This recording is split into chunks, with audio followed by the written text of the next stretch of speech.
एक 25 साल की लड़की जिसके हाथ में रैकेट था और आंखों में बड़े सपने थे, जो देश ही नहीं दुनिया भर के इंटरनेशनल टेनिस कोर्ट्स में भारत का नाम रोशन कर रही थी। टूर्नामेंट जीत रही थी, मेडल ला रही थी और एक चमकता हुआ सुनहरा भविष्य उसका इंतजार कर रहा था।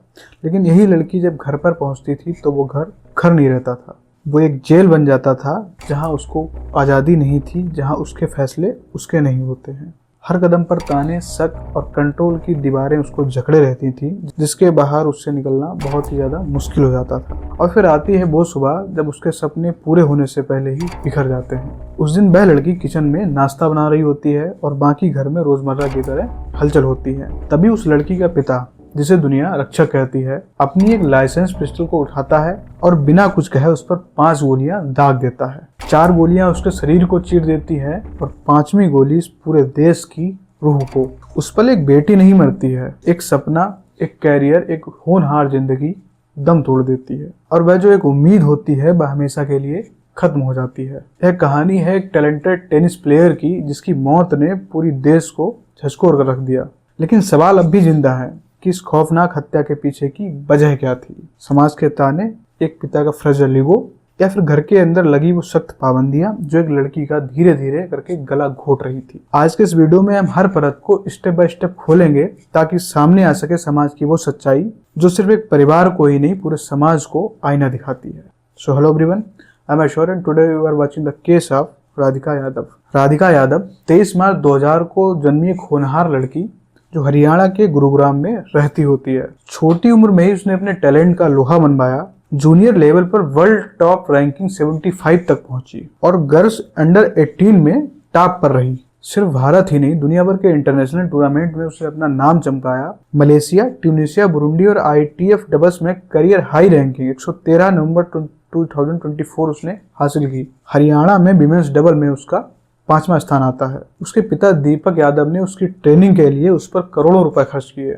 ट्रेनिंग, ट्रैवल, कोचिंग और हर चीज की व्यवस्था उसके पिता ने उसको मुहैया कराई, जिसकी वजह से वो टेनिस में अच्छा प्रदर्शन कर पा रही थी और हर जगह वो अपना नाम चमका रही थी। लेकिन 2-3 साल पहले राधिका को शोल्डर इंजरी हो जाती है, जिसकी वजह से उसको कॉम्पिटिटिव प्लेइंग जो होती है वह छोड़नी पड़ जाती है। शोल्डर इंजरी होने के बावजूद भी वो हार नहीं मानती है और शहर में ही एक ट्रेनिंग कोर्स बुक करके वह बच्चों को ट्रेनिंग देना स्टार्ट कर देती है। कोई फॉर्मल एकेडमी नहीं होती है, लेकिन फिर भी वह अपनी मेहनत और लगन से एक इंडिपेंडेंट कमाई का सोर्स जनरेट कर लेती है। राधिका इंडिपेंडेंट और फ्री स्पिरिटेड थी। वह सोशल मीडिया पर रील्स डालती रहती थी, फोटोज डालती रहती थी और यहाँ तक कि उसने एक म्यूजिक वीडियो भी शूट किया जो कि उसने इंस्टाग्राम पर डाला। लेकिन घर में ऐसा पसंद नहीं किया जाता था। दोस्तों, बाहर की दुनिया में वो जीत रही थी, लेकिन घर की दुनिया में वो कैद थी। उस पर नियंत्रण था, जहाँ पर उसकी आजादी, उसकी आवाज और उसकी पहचान पर घर वालों का नियंत्रण होता है। राधिका की सबसे करीबी दोस्त हिमांशिका सिंह राजपूत, जो खुद भी एक टेनिस प्लेयर है, ने इस मामले के बाद इंस्टाग्राम पर कई वीडियोस पोस्ट किए। हिमांशिका के द्वारा पोस्ट किए वीडियो में जो उसने बातें कही, उसने इस केस को एक डरावना और नया मोड़ दे दिया। हिमांशिका के मुताबिक राधिका जो होती है वह घर के अंदर कैद जैसी जिंदगी जी रही होती है। उस पर बहुत ज्यादा पाबंद होता है, कैसे कपड़े पहनने हैं, किससे बात करनी है और सोशल मीडिया पर रील्स बनाना अब तक घर वालों को पसंद नहीं होता है,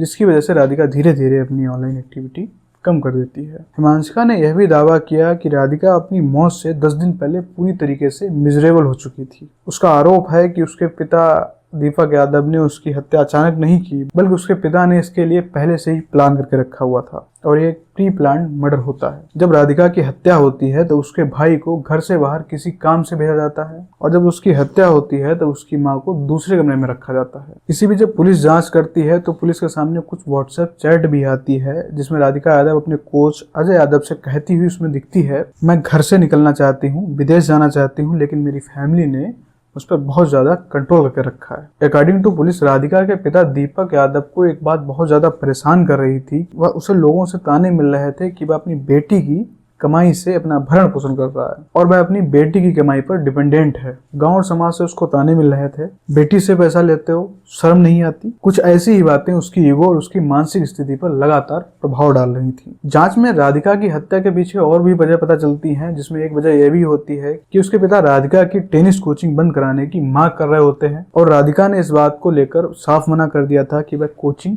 नहीं बंद करेगी, जिसको लेकर घर में काफी बहस भी होती है। अकॉर्डिंग टू पुलिस रिगार्ड कि दीपक यादव ने घर पर धमकी भी दी थी कि वह या तो खुदकुशी कर लेगा या फिर वह बेटी को मार डालेगा। 10 जुलाई 2025 सुबह लगभग 10:30 बजे गुरुग्राम सुशांत लोक 2 सेक्टर 57 एक डबल स्टोरी घर के अंदर सब कुछ नॉर्मल लग रहा था। राधिका जो होती है वह किचन में नाश्ता बना रही होती है। एक बेटी जो परिवार के लिए कुछ खास करना चाहती थी, उसे इस बात का अंदाजा भी नहीं था कि यह कुछ मिनट उसकी जिंदगी के आखिरी मिनट होने वाले हैं। इसी दौरान पिता दीपक यादव ने अपने बेटे को दूध लाने घर से बाहर भेज दिया और घर में सिर्फ वही 2 लोग रह जाते हैं। उसकी माँ दूसरे कमरे में किसी काम से गई होती है और इसी टाइम को दीपक यादव ने एक मौका माना और दीपक ने अपना लाइसेंस 32 बोर का पिस्टल निकाला और राधिका से बिना कुछ कहे या सुने उस पर 5 गोलियां चला दी। इसमें से 4 गोलियां राधिका को लगती हैं, 3 गोली उसकी पीठ में धंस जाती हैं और चौथी गोली जो होती है वह उसके कमर में लगती है। राधिका वहीं गिर पड़ती है। पूरा किचन जो होता है वो खून से लथपथ हो जाता है। राधिका के अंकल जो उस अपार्टमेंट में नीचे रहते थे, उन्होंने जब यह मंजर देखा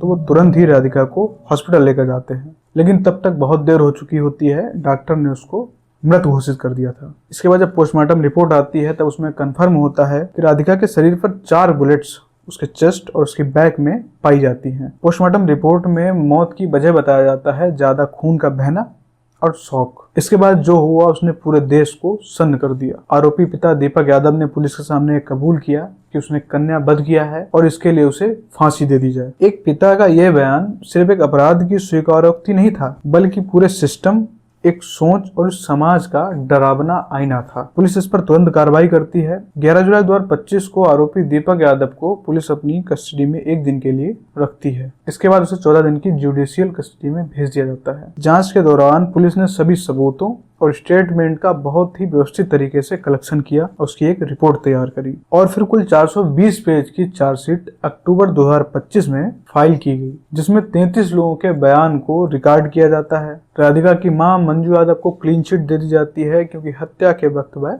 ऊपर कमरे में मौजूद होती है और वह उस घटना को नहीं देख सकी। पुलिस ने साफ कहा कि यह एक ओपन एंड शट केस है। सभी सबूत, फॉरेंसिक रिपोर्ट, आरोपी का कबूलनामा, सब कुछ बहुत ही मजबूत था। सोशल मीडिया और लोगों के बीच में रूमर चलता है कि एक लफ्ज याद होता है, म्यूजिक वीडियो कनेक्शन होता है, लेकिन पुलिस इन सभी बातों को झुटला देती है और इस बात को पूरी तरह से खारिज कर देती है। पुलिस के अनुसार राधिका की हत्या के पीछे 2 साफ वजह होती है। एक तो परिवार को मिलने वाले ताने, दूसरी घर से लगने वाली उस पर पाबंदियां जिसको वो तोड़ रही थी। इस केस में जनवरी 2026 तक ट्रायल अभी भी जारी है, लेकिन फाइनल वर्डिक्ट अभी तक नहीं आया और पूरा मामला इस देश की निगरानी में है। दोस्तों, ये कहानी सिर्फ एक मर्डर की कहानी नहीं है, जहां एक बेटी की सफलता भी उसके पिता की ईगो को हार्म करती है। अगर आपको वीडियो पसंद आया तो प्लीज लाइक करें, शेयर करें और हमारे चैनल को भी सब्सक्राइब